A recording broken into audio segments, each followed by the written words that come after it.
Next question है, छायावाद को छायावाद नाम किसने दिया? क्या है? छायावाद को छायावाद को छायावाद नाम किसने दिया? छायावाद नाम किसने दिया? ठीक है, किसने दिया? इसके ऑप्शन है हमारे, फर्स्ट है यानी ए विकल्प है जयशंकर प्रसाद, जयशंकर प्रसाद। ठीक है, बी विकल्प है हमारे पास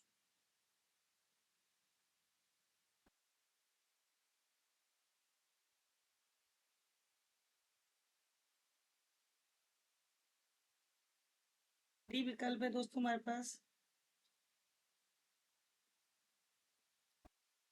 बी विकल्प रहेगा महादेवी वर्मा। ठीक है, क्या है? महादेवी वर्मा। अब दोस्तों आपको क्या ध्यान रखना है कि ये जो है ये दोनों ही हमारे छायावाद के आधार स्तंभ माने जाते हैं। ठीक है ना, के आधार स्तंभ माने जाते हैं।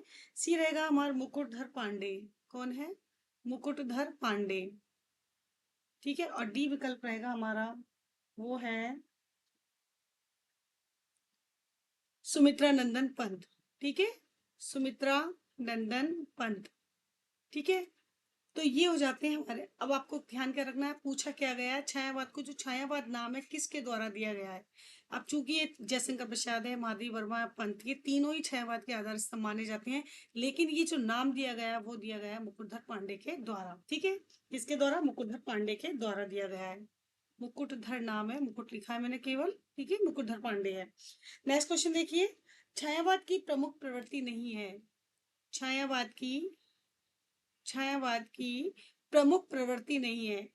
प्रमुख प्रवृत्ति नहीं है। हम जब कोई भी युग पढ़ते हैं, कोई भी काल पढ़ते हैं, तो सबसे पहले उसमें छायावाद का जो प्रवर्तक है और प्रवृत्ति है, इन सबको बहुत ध्यान से पढ़ते हैं। तो प्रश्न देख लीजिए, आप आपके सामने है कि प्रवृत्ति से संबंधित और किस तरह से प्रश्न पूछा जा रहा है। ठीक है ना, छायावाद की प्रवृत्ति जो है नई प्रमुख प्रवृत्ति नहीं है। यहाँ पे कुछ ऑप्शन है, उन ऑप्शंस को आपको ये देखना है कि इनमें से कौन सी है जो प्रवृत्ति छायावाद के अंतर्गत नहीं आती है। तो सबसे पहले विकल्प के रूप में देखते हैं प्रकृति का मानवीकरण। क्या है? प्रकृति का मानवीकरण, पहली प्रवृत्ति ऑप्शन में दी गई है आपको, प्रकृति का मानवीकरण। दूसरा है यहाँ पर, वो है वर्ग संघर्ष। क्या है? वर्ग संघर्ष। ठीक है, तीसरा जो विकल्प है दोस्तों वो है सौंदर्यानुभूति। क्या है? सौंदर्यानुभूति। ठीक है, सौंदर्य की अनुभूति जो है वो है। और डी विकल्प जो है वो है दोस्तों हमारा मानवतावादी दृष्टि। क्या है? मानवतावादी दृष्टि। तो यहाँ पर तीन ऑप्शन हमारे बिल्कुल सटीक हैं। यानी अगर हम बात करें प्रकृति का मानवीकरण, तो पंत जी तो प्रकृति के चितेरे कहे गए, प्रकृति से संबंधित कविता है। मानवतावादी दृष्टिकोण की बात करें तो महादेवी वर्मा, सौंदर्य अनुभूति। तो इस तरह से तीनों ही जो है ये बिल्कुल सही है, लेकिन वर्ग संघर्ष जो है इसकी प्रवृत्ति नहीं अपितु मार्क्सवाद के संदर्भ में आती है। तो ये हमारा आंसर रहेगा बी। ठीक है ना, नेक्स्ट क्वेश्चन देखिए, छायावाद को स्थूल के प्रति सूक्ष्म का विरोध किसने कहा है? नेक्स्ट पे देखते हैं, छायावाद को, क्या है? छायावाद को ठीक है, स्थूल के प्रति सूक्ष्म का विद्रोह, स्थूल के प्रति सूक्ष्म का विद्रोह, सूक्ष्म का विद्रोह। ठीक है, छायावाद को स्थूल के प्रति सूक्ष्म का विद्रोह। ठीक है, किसने कहा? किसने कहा? ठीक है, किसने कहा इस बात को? तो ए विकल्प है हमारे पास नंद दुलारे वाजपेयी। कौन है? नंद दुलारे वाजपेयी। ठीक है, आपके सामने विकल्प में पहला जो है ऑप्शन वो क्या जाएगा? नंद दुलारे वाजपेयी। ठीक है, बी विकल्प में अगर देखें तो राम कुमार वर्मा। ठीक है, कौन है? राम कुमार वर्मा। ठीक है, सी विकल्प देखते हैं दोस्तों, तो सी में आ जाता है हमारे पास रामचंद्र शुक्ल। कौन है? रामचंद्र शुक्ल। ठीक है, और जो डी विकल्प है वो है हमारा डॉक्टर नगेंद्र। कौन है? डॉक्टर नगेंद्र। ठीक है, तो छायावत को स्थूल के प्रति सूक्ष्म का विद्रोह किसने कहा? डॉक्टर नगेंद्र के द्वारा कहा गया है। ठीक है, नेक्स्ट देखिए, कामायनी किस कवि की रचना है? क्या है? कामायनी, बड़ा आसान सा प्रश्न दे दिया है। कामायनी किस कवि की रचना है? ठीक है, किस कवि की रचना है? जब हिंदी साहित्य पढ़ते हैं तो हम सभी रचनाकारों के संदर्भ की रचनाओं का भी विशेष रूप से अध्ययन करते हैं। ठीक है, पहला आ जाता है जयशंकर प्रसाद। क्या है? जयशंकर प्रसाद। ठीक है, जयशंकर प्रसाद है। बी विकल्प है दोस्तों हमारे पास रामधारी सिंह दिनकर। क्या है? रामधारी सिंह दिनकर। ठीक है, रामधारी सिंह दिनकर। ठीक है, सी विकल्प है हमारे पास, वो है मैथिली शरण गुप्त। क्या है? मैथिली शरण गुप्त। ठीक है, और जो डी विकल्प है हमारे पास वो है सुमित्रा नंदन पंत। सुमित्रा नंदन पंत। ये चार विकल्प आपके सामने है। तो किस क्या पूछा गया? कामायनी के रचयिता कौन है? तो इसके रचयिता जयशंकर प्रसाद है। कौन है? जयशंकर प्रसाद। ठीक है, नेक्स्ट क्वेश्चन देखिए।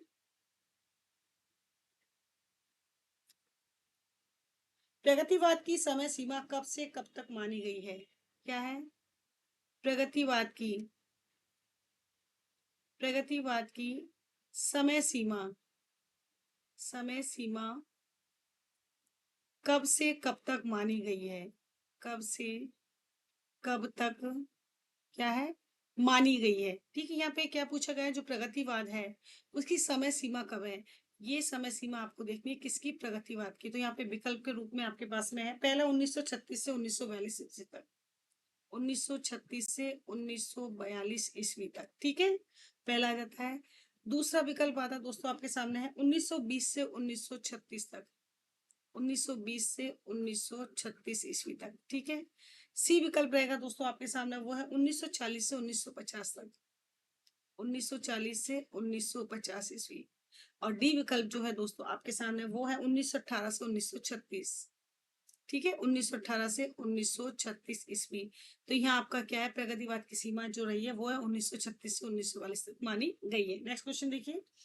प्रगतिवाद पर किस विचारधारा का सर्वाधिक प्रभाव पड़ा?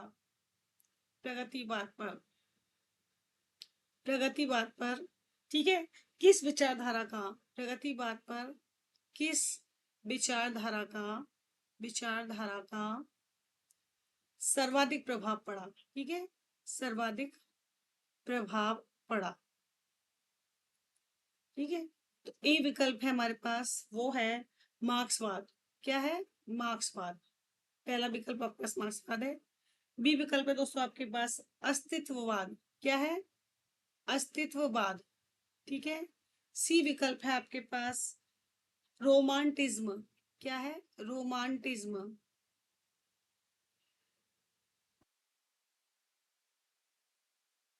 रोमान रोमांटिसिज्म है दोस्तों, ये रोमांटिस। ठीक है, डी विकल्प रहेगा आपके पास अति यथार्थवाद। क्या है? अति यथार्थवाद। तो देखो प्रगतिवाद पर सबसे ज्यादा प्रभाव पड़ा था दोस्तों, वो था मार्क्सवाद। ठीक है, किसका था? मार्क्सवाद का था। नेक्स्ट देखिए, केदारनाथ अग्रवाल किस धारा के कवि हैं? केदारनाथ अग्रवाल। ठीक है, कौन है? केदारनाथ अग्रवाल। केदारनाथ अग्रवाल किस धारा के कवि हैं? किस धारा के कवि हैं? ठीक है, तो यहाँ पे ऑप्शन में आपके पास पहला आ जाता है दोस्तों, वो है छायावादी। क्या है? छायावादी। ठीक है, दूसरा ऑप्शन है प्रगतिवादी। ठीक है, प्रगतिवादी। तीसरा है उत्तर आधुनिकवादी। उत्तर आधुनिकवादी। ठीक है, आधुनिकवादी। और जो चौथा विकल्प है दोस्तों वो है हमारा प्रयोगवादी। क्या है? प्रयोगवादी। ठीक है, तो यहाँ पे क्या पूछा गया? ये जो केदारनाथ अग्रवाल हैं कवि, ये किस धारा के कवि हैं? ठीक है, तो हमारा उत्तर क्या होगा दोस्तों? हमारा उत्तर होगा प्रगतिवादी विचारधारा के कवि रहे हैं केदारनाथ अग्रवाल। ठीक है, नेक्स्ट क्वेश्चन देखिए। कौन सा कवि प्रगतिवादी नहीं है? क्या है? कौन सा कवि, कौन सा कवि क्या है? प्रगतिवादी नहीं है। ठीक है, प्रगतिवादी नहीं है। ठीक है, तो पहला ऑप्शन देखिए आप इसमें। पहला ऑप्शन है यहाँ पे त्रिलोचन शिव मंगल सिंह सुमन। कौन सी है? त्रिलोचन। विकल्प ए। विकल्प बी में आएगा शिव मंगल सिंह सुमन। शिव मंगल सिंह सुमन। ठीक है, सी विकल्प रहेगा दोस्तों आपके साथ रांगे राघव, रांगे राघव, ठीक है। और डी विकल्प है आपका वो है धर्मवीर भारती।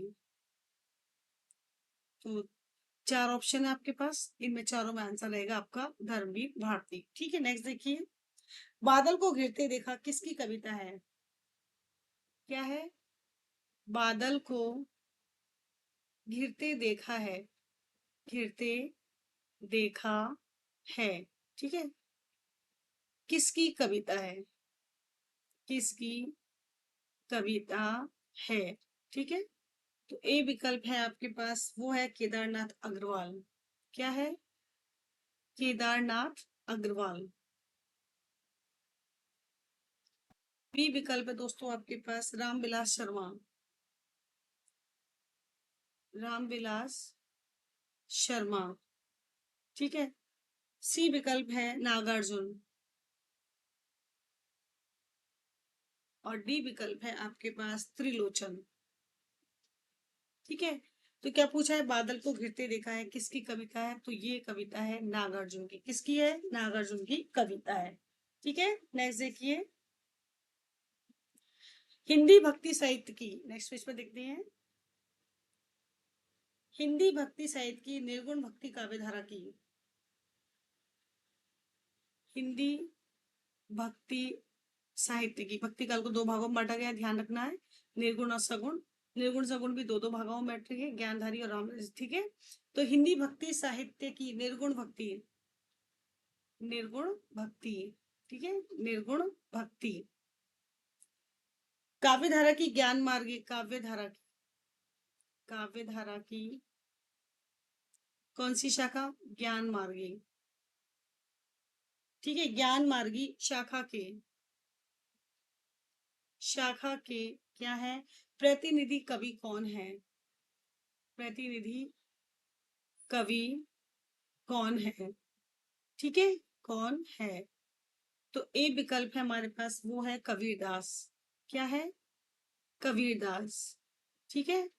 बी विकल्प है हमारे पास सुंदरदास, सुंदर दास, ठीक है। सी विकल्प है हमारे पास रज्जव दास। कौन है? रज्जव दास। और डी विकल्प है दोस्तों हमारे पास मलुकदास। तो ये चारों में से आपको बताना है कि इनमें से कौन सा कवि है जो निर्गुण भक्ति शाखा की ज्ञान मार्ग की शाखा है उसका प्रतिनिधित्व इनके द्वारा किया गया है। तो वो कौन है? अगर हम बात करें निर्गुण की और निर्गुण में भी ज्ञान की बात करें तो सिंपल सी बात है दोस्तों, वो कबीरदास जी हैं। कौन है? कबीरदास जी हैं, ठीक है। नेक्स्ट देखिए, कवि की वाणी में वह लता है। क्या है? कबीर की वाणी में, कबीर की वाणी में वह लता है जो योग के क्षेत्र में है, वह लता है जो योग के क्षेत्र में, योग के क्षेत्र में, ठीक है। भक्ति का बीज पढ़ने से, भक्ति का बीज पढ़ने से, भक्ति का बीज पढ़ने से अंकुरित हुई थी, अंकुरित हुई थी, ठीक है, हुई थी। यह कथन किसका है? ठीक है, यह कथन किसका है? तो यह कथन किसका है? क्या कहा गया है कि कबीर की वाणी में बह लता है, ठीक है, जो योग के क्षेत्र में भक्ति का बीज पड़ा और इस बीज पड़ने से क्या हुई? वो अंकुरित हुई। कौन? भक्ति अंकुरित हुई। ये कथन किसके द्वारा कहा गया है? तो विकल्प में हमारे सब पास है रामचंद्र शुक्ल ने कहा है क्या इस बात को? ऑप्शन बता रही हूँ मैं आपको, रामचंद्र शुक्ल आ जाएगा पहला ऑप्शन आपके पास। बी विकल्प होगा दोस्तों आपके पास नामवर सिंह, ठीक है, कौन है? नामवर सिंह। सी विकल्प है दोस्तों हजारी प्रसाद द्विवेदी, हजारी प्रसाद द्विवेदी, ठीक है, द्विवेदी है। और डी विकल्प जो है वो है आपका रामविलास शर्मा, ठीक है, रामविलास शर्मा। तो चार ऑप्शन आपके पास, इन चारों में से बताना है कि ये बात किसके द्वारा कही गई। तो दोस्तों ये कहा गया है हजारी प्रसाद द्विवेदी के द्वारा। सी विकल्प हमारा सही आंसर है, ठीक है। नेक्स्ट क्वेश्चन देखिए, प्रभु जी तुम चंदन हम पानी, क्या है?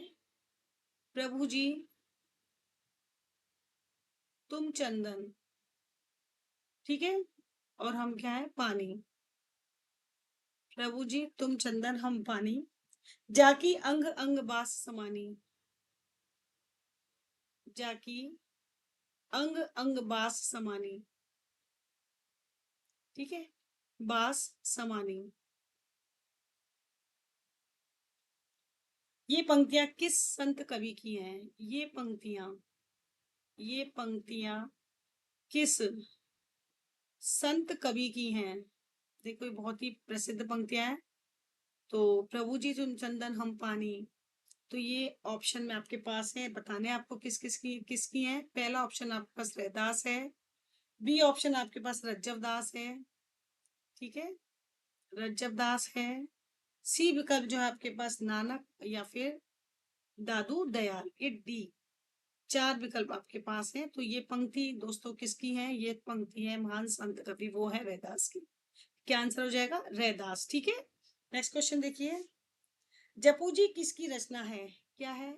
जपू जी, जपू जी किसकी रचना है? ठीक है, किसकी रचना है, पूछा गया कि जपू जी किसकी रचना है।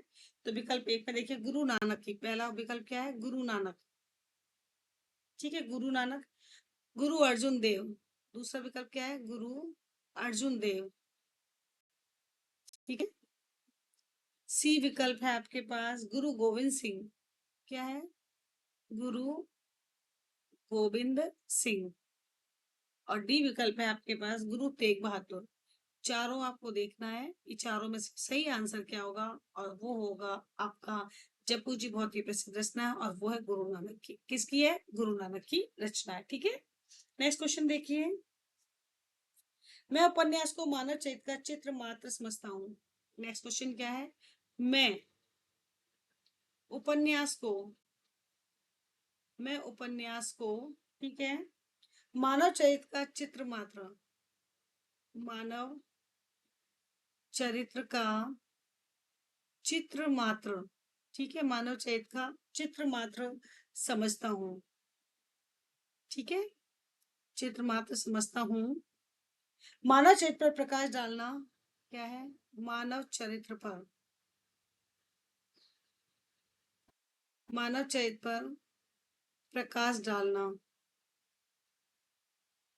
प्रकाश डालना और उसके रहस्य को खोलना ही, और और उसके रहस्य को खोलना ही, उसके रहस्य को खोलना ही, ठीक है, खोलना ही उपन्यास का मूल तत्व है। उपन्यास का क्या है? मूल तत्व है। ठीक है, मूल तत्व है। ये परिभाषा किसकी है? ये है परिभाषा किसकी है? क्या पूछा गया है? क्वेश्चन को ध्यान से पढ़ना है। देखो किस तरह के प्रश्न, हम इस तरह के प्रश्नों को जब हल करते हैं तो एक प्रश्न संरचना का हमें एक अनुमान लगता है कि परीक्षा में एग्जामिनर के द्वारा किस तरह से प्रश्नों का निर्माण किया जा रहा है। तो मैं उपन्यास को क्या समझता हूँ? मानव चरित्र का चित्र समाज समझता हूँ। मानव चरित्र पर प्रकाश डालना, उसके रहस्य को खोलने उपन्यास का मूल तत्व है। ये किसके द्वारा कहा गया? तो विकल्प में देखिए हमारे पास क्या क्या है। श्याम सुंदर दास। क्या है? श्याम सुंदर दास। ठीक है, पहला विकल्प श्याम सुंदर दास है। बी विकल्प है हमारे पास बाबू गुलाब राय। क्या है? बाबू गुलाब राय। ठीक है, सी विकल्प है प्रेमचंद। ठीक है, और डी विकल्प है दोस्तों हमारे पास वो है रामचंद्र शुक्ल। तो चारों में आप बताना कौन सही है। तो रामचंद्र शुक्ल चौथा ऑप्शन है। तो हमारा आंसर होगा, ये कहा गया है किसके द्वारा? ये कहा गया है प्रेमचंद के द्वारा, जो कि महान कथाकार, साहित्य सम्राट, गद्य उपन्यासकार, बहुत सारी उपाधियों से इन्हें सुशोभित किया गया है। तो प्रेमचंद के द्वारा ये कहा गया है। ठीक है, नेक्स्ट देखिए, हिंदी का प्रथम उपन्यास कौन सा माना जाता है? हिंदी का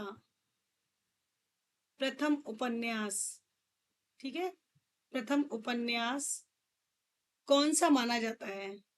कौन सा माना जाता है? तो ये भी हमें ध्यान रखना, जब उपन्यास करें या कोई भी गद्य की विधा के संबंध में पढ़ देख रहे हो, तो पहला उपन्यास, पहला निबंध, पहली कहानी, ये सब हमें ध्यान रखनी होती है। ठीक है, तो यहाँ पे पूछा गया है पहला उपन्यास कौन सा माना था, तो विकल्प के तौर पर सबसे पहले मैं लिख देती हूँ। पहला है नूतन ब्रह्मचारी। क्या है? नूतन ब्रह्मचारी। ठीक है। बी विकल्प है दोस्तों हमारे पास परीक्षा गुरु। क्या है? परीक्षा गुरु। ठीक है। सी विकल्प है हमारे पास श्याम स्वप्न। श्याम स्वप्न। और डी विकल्प है दोस्तों हमारे पास त्याग पत्र। ठीक है। तो यहाँ पे क्या पूछा गया, पहला उपन्यास कौन सा, तो दोस्तों पहला उपन्यास जो है वो है हमारा परीक्षा गुरु। ये पहला उपन्यास माना जाता है, काफी इंपॉर्टेंट है, कई बार परीक्षा में प्रश्न आते हैं। और अभी भी आप देख सकते हैं जेकेपीएससी का जो 2010 की हम बात कर रहे हैं स्क्रीन टेस्ट की, वो इसमें आया हुआ है, तो आपको इस तरह से प्रश्नों को ध्यान में रखना है। ठीक है। नेक्स्ट देखिए, कौन सा उपन्यास आंचलिक है। ठीक है। कौन सा उपन्यास, कौन सा उपन्यास क्या है, आंचलिक है। आंचलिक यानी जो ग्रामीण परिवेश से संबंधित रखते हैं वो आंचलिक उपन्यास माने गए। कौन सा उपन्यास आंचलिक है? ठीक है। पहला देखिए हमारे पास विकल्प में क्या है, कब तक पुकारूं। क्या है? कब तक पुकारूं।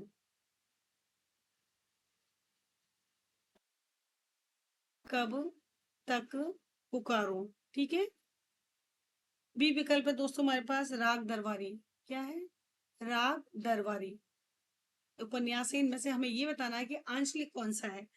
मानस का हंस। ठीक है। मानस का हंस। ठीक है, मानस का हंस अमृतलाल द्वारा है। और डी विकल्प है आवा। ठीक है, आवा। तो यहाँ पर अगर हम बात करें, उपन्यास तो सारे ही हैं, लेकिन अगर हम बात करें आंचलिक की, तो दोस्तों वो हो जाता है कब तक पुकारूं, यानी रागे राघव का है ये, कब तक पुकारूं। ठीक है। नेक्स्ट क्वेश्चन देखिए, उपन्यास एक शाखा प्रशाखा वृक्ष। क्या है? उपन्यास, उपन्यास एक क्या है, शाखा। उपन्यास एक शाखा प्रशाखा। क्या है? प्रशाखा। शाखा प्रशाखा वाला क्या है, विशाल वृक्ष। क्या है? विशाल वृक्ष। वृक्ष है।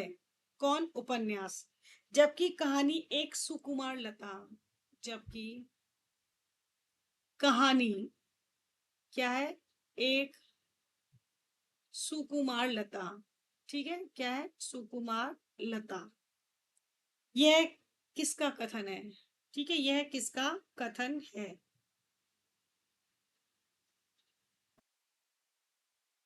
यह किसका कथन है? यानी उपन्यास को क्या माना गया, एक विशाल वृक्ष, और कहानी को क्या माना गया, उसी वृक्ष की एक सुकुमार कोमल सी लता। तो ये किसके द्वारा कहा गया है? विकल्प है हमारे पास रामचंद्र शुक्ल। क्या है? रामचंद्र शुक्ल। ठीक है। बी विकल्प है हमारे पास श्याम सुंदर दास। श्याम सुंदर दास। ठीक है। सी विकल्प है हमारे पास गुलाब राय। और डी विकल्प है हमारे पास हजारी प्रसाद द्विवेदी। हजारी प्रसाद द्विवेदी। तो देखो दोस्तों, किसके द्वारा कहा गया है, ये कहा गया है हमारे किसके द्वारा, हजारी प्रसाद द्विवेदी जी ने क्या माना है कि ये जो उपन्यास होते हैं बड़े वृक्ष होते हैं, लेकिन जो कहानी होती है सुकुमार लता होती है। तो आंसर हो गया हमारा डी, यानी हजारी प्रसाद द्विवेदी। ठीक है। नेक्स्ट देखिए, प्रेमचंद का कौन सा उपन्यास, प्रेमचंद का, प्रेमचंद का कौन सा उपन्यास, ठीक है, कौन सा उपन्यास, कौन सा उपन्यास ग्रामीण संस्कृति का महाकाव्य कहा जाता है? ग्रामीण संस्कृति का महाकाव्य, ठीक है, कहा जाता है। यानी ग्रामीण शैली पर लिखा गया कौन सा उपन्यास है जिसे महाकाव्य कहा गया है? पहला है गोदान। ठीक है। बी विकल्प है हमारे पास प्रेमाश्रय। सी विकल्प है दोस्तों हमारे पास रंगभूमि। ठीक है, रंगभूमि। और डी विकल्प है हमारे पास वो है सेवा सदन। ठीक है, तो जो ग्रामीण संस्कृति पर आधारित है पूरी तरह से, उसे एक महाकाव्य का नाम भी दिया गया है कि काफी है ना, उसमें बहुत ही अच्छे से वर्णन किया है ग्रामीण परिवेश का। तो वो आ जाता है हमारा गोदान। और ये सबसे हम ये कहेंगे आखिरी कृति मानी गई है गोदान, किसकी? प्रेमचंद की। और बहुत ही श्रेष्ठ कृति, उत्कृष्ट कृति मानी गई है गोदान। ठीक है, नई कहानी आंदोलन लगभग किस वर्ष आरंभ हुआ? नेक्स्ट प्रश्न है, नई कहानी जो आंदोलन हुआ था, नई कहानी आंदोलन, ठीक है, नई कहानी आंदोलन लगभग किस वर्ष आरंभ हुआ? लगभग किस वर्ष आरंभ हुआ? ठीक है, आरंभ हुआ, पूछा गया किस वर्ष हुआ है, किस वर्ष आरंभ हुआ, हुई नहीं हुआ। ठीक है, तो ए विकल्प है हमारे पास 1957 ईस्वी। ठीक है, बी विकल्प है दोस्तों 1970 ईस्वी। ठीक है, सी विकल्प है हमारे पास 1940 और डी विकल्प है 1930 ईस्वी।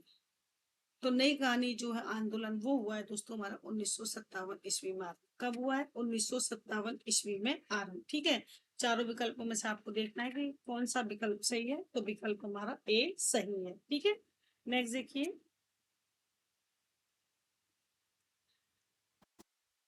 हिंदी ने किस विदेशी भाषा की ध्वनियों को अपना लिया है? हिंदी ने, हिंदी ने किस विदेशी भाषा की, किस विदेशी भाषा की ध्वनियों को अपना लिया है, को अपना लिया है? ये बताना है कि कौन कौन सी ध्वनि अपनाया गया है। ए विकल्प है आपके पास तिब्बती, बी विकल्प है चीनी, सी विकल्प है जापानी और डी विकल्प है हमारे पास क्या है? अरबी फारसी। ठीक है, बहुत ही कॉमन सी बात है। अगर आप गौर से देखेंगे प्रश्नों को, एग्जामिनर बहुत घुमाने की कोशिश करता है, लेकिन हम जब बहुत ही बारीकी से अध्ययन करते हैं साहित्य का, अपनी भाषा का, अपनी लिपियों का, तो एक बात समझ में आती है कि कौन सी विदेशी भाषा की ध्वनि जिसको हमने हिंदी में बहुत अच्छे से अपना लिया वो है अरबी फारसी। ठीक है, अरबी फारसी। पूर्वी हिंदी की कितनी बोलियां हैं? पूर्वी हिंदी की, पूर्वी हिंदी की कितनी बोलियां हैं? आपको ध्यान रखना है कि बोलियों को 5 भागों में बांटा गया है। इन पांचों भागों में भी उपबोलियां हैं। उन उपबोलियों को बहुत अच्छे से ध्यान रखना है आपको, कौन कौन सी, जैसे राजस्थानी हिंदी, पूर्वी हिंदी, पश्चिमी हिंदी, पहाड़ी हिंदी, इस तरह से बांटा गया है, तो ध्यान रखना है। तो पूर्वी हिंदी को कितने भागों में बांटा गया है? पहला है 3, बी है हमारा 4, सी है 5 और डी है 7। ठीक है, तो यहाँ ऑप्शन दिए हुए हैं तो आपको ध्यान रखना, पूर्वी हिंदी को जो बांटा गया है वो बांटा गया है दोस्तों 3 भागों में। ठीक है, कितने भागों में बांटा गया? 3 भागों में बांटा गया है। पश्चिमी हिंदी की बोली नहीं है। अब यहाँ पर देखो प्रश्न को किस तरह से लिया, यहाँ तो नंबर ऑफ नंबर पूछे कितने भागों में, यहाँ पश्चिमी हिंदी की बोलियों के बारे में पूछा गया कौन सी नहीं है पश्चिमी हिंदी की। ठीक है, पश्चिमी हिंदी की बोली नहीं है। ठीक है, बोली नहीं है, तो कौन सी बोली नहीं है? पहला विकल्प है हमारे पास ब्रजभाषा। ठीक है, पश्चिमी हिंदी में आती है, ध्यान रखना। बी विकल्प है हमारे पास बुंदेली। ठीक है, बुंदेली। सी विकल्प है हमारे पास कन्नौजी। ठीक है, और डी विकल्प है हमारे पास मेवाती। ठीक है, तो मेवाती जो है इसके अंतर्गत नहीं आती, पश्चिमी हिंदी के अंतर्गत। ठीक है, तो राजस्थान हिंदी में आती है ये मेवाती। तो इसका मतलब क्या हो? ब्रज भाषा, बुंदेली और कन्नौजी तो पश्चिमी हिंदी है, लेकिन मेवाती जो है इसके अंतर्गत नहीं आती है। ठीक है, आंसर क्या हुआ? मेवाती। नेक्स्ट देखिए, बघेली बोली का संबंध किस उपभाषा से है? बघेली बोली का संबंध, बघेली बोली का संबंध, बोली का संबंध, ठीक है, संबंध क्या है? किस उपभाषा से है? किस उपभाषा से है? अब देखिए बच्चों, उपभाषा से संबंधित 3 प्रश्न हैं।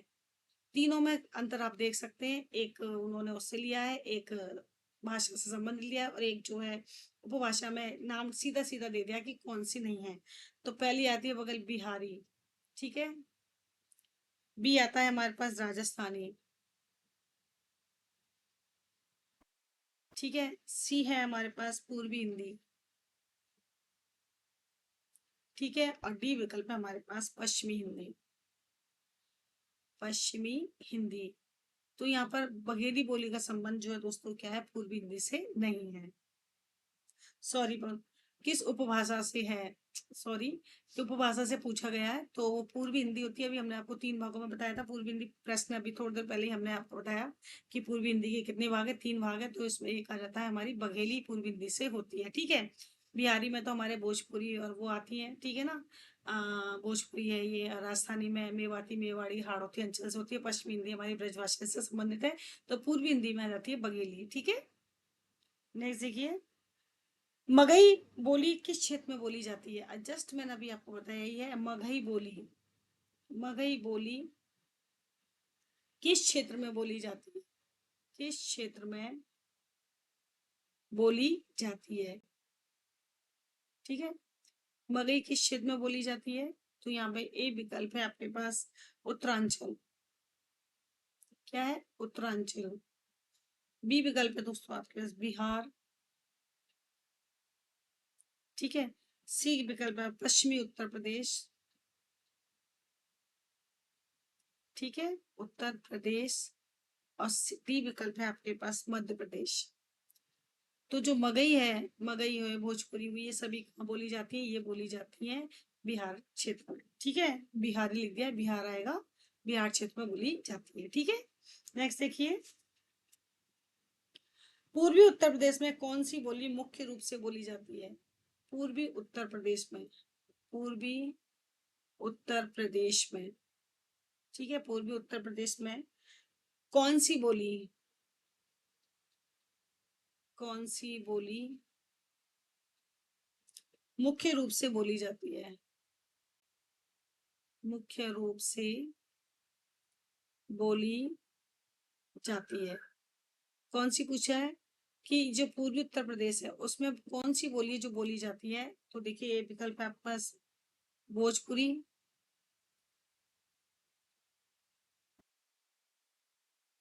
ठीक है। बी विकल्प है आपका वो है ब्रजभाषा। सी विकल्प है आपके पास मारवाड़ी। और डी विकल्प है आपके पास हरियाणवी, ठीक है। तो देखो अभी हमने ऊपर क्या पढ़ा था, मगही बोली किस क्षेत्र में बिहार में बोली जाती है। अब यहाँ पे क्या पूछा है, पूर्वी उत्तर प्रदेश में कौन सी बोली जाती है। तो पूर्वी उत्तर प्रदेश जो है वो बोली जाती है भोजपुरी। कौन सी बोली जाती है, भोजपुरी बोली जाती है, ठीक है। नेक्स्ट देखिए, हिंदी की किस बोली में विभक्ति चिन्ह का प्रयोग नहीं होता, ठीक है। देखिए विभक्ति चिन्ह को बाद में देखते हैं, पहले देखते हैं किस बोली का दूसरा नाम हरियाणवी है। किस बोली का, किस बोली का दूसरा नाम क्या है, हरियाणवी है। यानी एक तो उसको हरियाणवी बोला जाता है, और दूसरा क्या नाम है जो उसको हरियाणवी के समार्थक माना जाता है। तो विकल्प में हमारे पास है बांगरू, क्या है, पहला विकल्प है बांगरू। बी है बुंदेली, ठीक है, बुंदेली। सी है हमारी खड़ी बोली, क्या है, खड़ी बोली, ठीक है। और डी है हमारे पास कन्नौजी, ठीक है। तो जो ये हरियाणवी है दोस्तों, इसे किस नाम से आता है, इसे बांगरू के नाम से भी जाना जाता है, ठीक है। नेक्स्ट देखिए, बांगरू कहाँ बोली जाती है। बांगरू जो हरियाणवी भी है, बांगरू कहाँ बोली जाती है, ठीक है। ए विकल्प है आपके पास बिहार उत्तर प्रदेश, क्या है, बिहार उत्तर प्रदेश, ठीक है। बी विकल्प है दोस्तों आपके पास हरियाणा दिल्ली, हरियाणा और दिल्ली, ठीक है। सी विकल्प है आपके पास उत्तर प्रदेश मध्य प्रदेश, उत्तर प्रदेश और मध्य प्रदेश। और डी विकल्प है आपके पास उत्तरांचल हिमाचल प्रदेश, उत्तरांचल और हिमाचल प्रदेश, ठीक है। तो ये हो गया हमारा क्वेश्चन। तो क्या है, बांगरू कहाँ बोली जाती है, तो बांगरू बोली जाती है दोस्तों हरियाणा और दिल्ली में बोली जाती है, ठीक है। क्या बोली जाती है, हरियाणा और दिल्ली में, ठीक है। राजस्थानी हिंदी की बोली नहीं है। नेक्स्ट क्वेश्चन देखिए, राजस्थानी हिंदी की बोली नहीं है। राजस्थानी हिंदी, तो आपको ध्यान रखना है, बोल जो भाषा है उसे 5 उपभाषा भाग में बांटा गया है।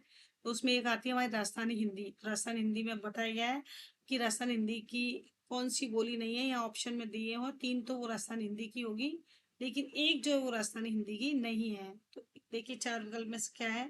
पहली आती है मैथिली, ठीक है, कौन सी है, मैथिली। बी विकल्प में आता है पास मारवाड़ी, ठीक है, मारवाड़ी। सी विकल्प आता है दोस्तों मालवी, ठीक है। डी विकल्प आता है मेवाती। तो मारवाड़ी हुई, मालवी हुई, मेवाती हुई, ढूंढानी हुई, ये सभी कहाँ बोली जाती है, राजस्थानी हिंदी में बोली जाती है। लेकिन मैथिली जो है क्या है, बिहार में बोली जाती है, ठीक है।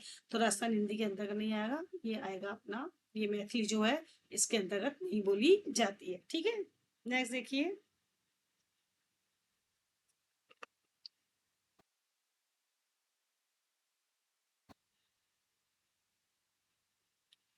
निम्न में से कौन रचना के आधार पर वाक्य का प्रकार नहीं है। निम्न में से, ठीक है, निम्न में से कौन रचना के आधार पर, कौन रचना के आधार पर, ठीक है, रचना के आधार पर, आधार पर वाक्य का प्रकार नहीं है, वाक्य का प्रकार नहीं है, ठीक है, रचना के आधार पर वाक्य का प्रकार नहीं है। तो रचना के आधार पर वैसे दो वाक्यों को 2 भागों में बांटा गया, ध्यान रखना है, एक अर्थ के आधार पर, एक रचना के आधार पर। अर्थ के आधार पर 8 भागों में है और रचना के आधार पर 3 भागों में है। तो यहाँ पे वो जो 4 ऑप्शन है उनमें 3 इसका मतलब क्या, रचना के आधार पर, लेकिन चौथा नहीं है, क्योंकि रचना के आधार पर तो केवल 3 भागों में बांटा गया है। तो पहला देखिए साधारण वाक्य, ठीक है, क्या है, साधारण वाक्य। दूसरा है दोस्तों योगात्मक वाक्य, ठीक है, योगात्मक वाक्य। सी है हमारा मिश्रित वाक्य, ठीक है, और डी जो है वो है संयुक्त वाक्य। तो ये 4 आपके सामने ऑप्शन है। आप पूछा गया है कि रचना के आधार पर वाक्य नहीं है, तो वो नहीं है योगात्मक, क्योंकि केवल 3 है, साधारण, मिश्रित और संयुक्त, ये 3 भाग होती हैं, योगात्मक इसका भाग नहीं है, ठीक है। नेक्स्ट देखिए, भारतीय आर्य भाषाओं का सही विकास क्रम बताइए। भारतीय आर्य भाषाओं का, आर्य भाषाओं का सही विकास क्रम बताइए, सही विकास क्रम बताइए, ठीक है,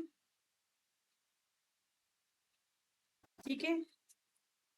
तो अगर हम बात करें इसका सही विकास क्रम, हम इसको शॉर्ट में लिख देते हैं दोस्तों। तो सबसे पहले हम बात करते हैं तो संस्कृत जो है इसका विकास क्रम रहेगा, इसका ऑप्शन जो रहेगा दोस्तों वो रहेगा सी। यानी सबसे पहले हम बात करें, पहले जो है संस्कृत, पाली, प्राकृत और अपभ्रंश, ठीक है। संस्कृत रहेगी, पाली रहेगी, प्राकृत रहेगी और अपभ्रंश रहेगी, ठीक है। ये जो इसका विकास क्रम रहेगा, ठीक है। नेक्स्ट देखिए, पूर्वी हिंदी का विकास अपभ्रंश के किस रूप में जाना जाता है। क्या है, पूर्वी हिंदी का, ठीक है, पूर्वी हिंदी का विकास जो है, ठीक है, विकास अपभ्रंश के किस रूप में जाना जाता है। अपभ्रंश के किस रूप में जाना जाता है, किस रूप में जाना जाता है, ठीक है। ए विकल्प है यहाँ पर सौरसेनी, ठीक है। बी विकल्प है अर्धमागधी, सी विकल्प है आपका मागधी और डी विकल्प है दोस्तों पैशाची। तो क्या पूछा गया है, पूर्वी हिंदी जो इसका विकास क्रम अपभ्रंश के किस रूप से माना जाता है। तो दोस्तों वो माना जाता है अर्धमागधी से। किसका, पूर्वी हिंदी का विकास क्रम जो है किससे हुआ, अर्धमागधी से, ठीक है। नेक्स्ट देखिए, आदिकाल के किस कवि की भाषा साहित्यिक हिंदी के निकट है। आदिकाल के किस कवि की भाषा, किस कवि की भाषा क्या है, साहित्यिक हिंदी के निकट है। साहित्यिक हिंदी के निकट है, ठीक है, निकट है।